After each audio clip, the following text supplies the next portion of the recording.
अपने ही मुंह से कह देती है। बिट्टू का कपड़ा गलती से मुन्नी के कपड़ों में चला जाता है और वही कपड़ा लौटाने के लिए रूही शीतल के कमरे की तरफ जाती है।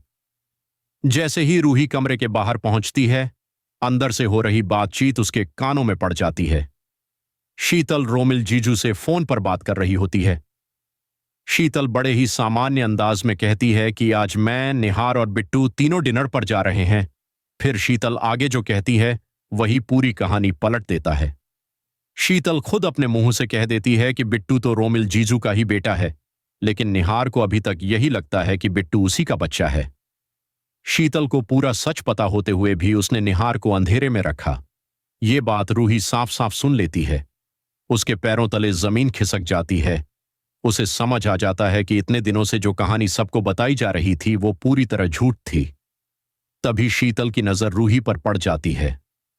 रूही को देखते ही शीतल के चेहरे का रंग उड़ जाता है, क्योंकि अब वो जान जाती है कि उसकी जुबान से निकला सच छुपाया नहीं जा सकता। थोड़ी ही देर में यह बात पूरे घर में फैल जाती है। सबके सामने सच्चाई आ जाती है कि बिट्टू निहार का बेटा नहीं, बल्कि रोमिल जीजू का बेटा है। शीतल ये सब जानते हुए भी निहार को धोखे में रखती रही। जूही इस पूरे मामले में रूही का साथ देती है और साफ कहती है कि निहार उसका जीजू है और उसके साथ इतना बड़ा छल नहीं होना चाहिए। वहीं दूसरी तरफ सोनी और दादी हमेशा की तरह शीतल का साथ देने की कोशिश करती हैं, लेकिन सच्चाई इतनी साफ होती है कि उनके चेहरे का रंग भी उतर जाता है। निहार टूट जाता है, क्योंकि जिस बच्चे को वो अपना समझता रहा वो उसका है ही नहीं। अब घर में सवाल ही सवाल हैं।